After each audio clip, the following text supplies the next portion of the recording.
Bonjour. Aujourd'hui, je vais vous parler comment on fait pour accoupler une antenne RFID sur un petit produit BrightSign de dernière génération HD 1024. L'idée étant de créer de l'interactivité sur un projet. Alors, pour cette petite installation, vous allez avoir besoin, pour faire vos essais, moi j'ai pris par exemple des pastilles Nexmosfère XNR T02. J'ai pris ensuite une antenne RFID Nexmosfère XR A60. Ensuite, j'ai pris un contrôleur d'antenne XRDR1 et ensuite j'ai pris un contrôleur Nexmosfère XN135. Alors, l'entrée 1 va être utilisée sur le XN135. La liaison entre les produits se fait en USB. Entre celui-ci et celui-ci en USB. Et entre le moniteur et le BrightSign, ça sera tout simplement du HDMI. Alors je vais vous montrer maintenant, en tournant ma caméra vers l'ordinateur, comment on fait pour programmer tout ça sur BrightAutor.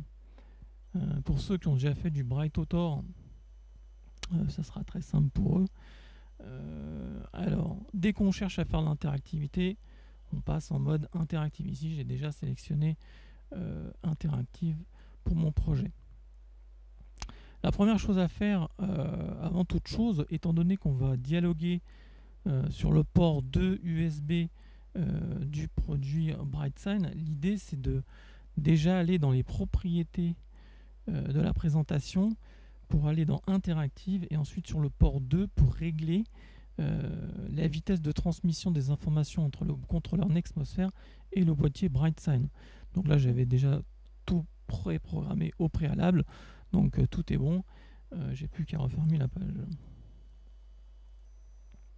Ici, je vais vous faire un exemple très très simple.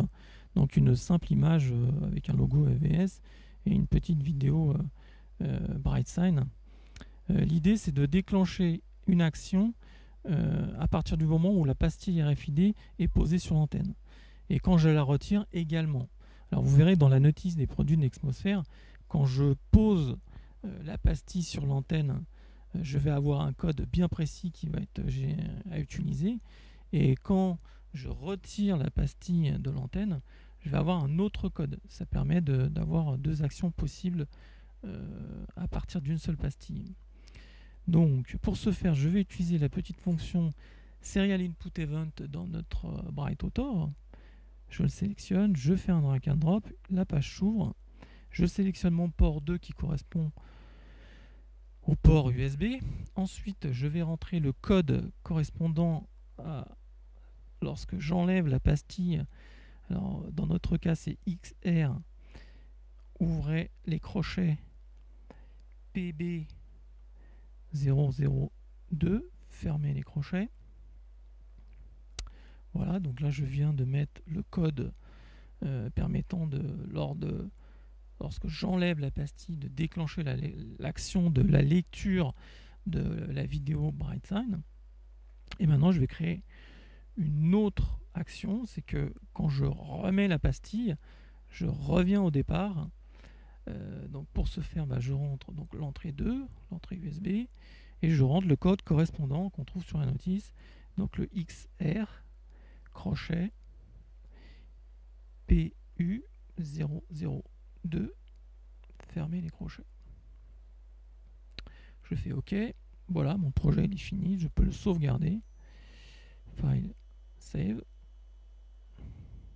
enregistrer, oui. Et maintenant, je vais publier ce projet sur le BrightSign. Donc, étant donné que je suis en réseau local, je vais sélectionner le réseau local, sélectionner ma machine qui est sur mon réseau et publier. Voilà, le projet est envoyé vers la machine, c'est complete, donc ça veut dire que c'est fini. Je n'ai plus qu'à regarder ce que ça va donner en revenant sur ma petite installation. Donc, je prends ma pastille RFID, quand je pose la pastille, je déclenche la lecture de ma vidéo BrightSign comme vous avez vu dans mon petit projet. Et quand je la reprends, je reviens sur mon image de départ. Donc, vous avez vu, je pose, je lis la vidéo, je l'enlève, j'arrête de lire la vidéo. Voilà. Donc c'est assez simple. Voilà, donc je vous invite à développer vos projets avec des pastilles RFID parce qu'on peut faire plein de choses. Merci à vous.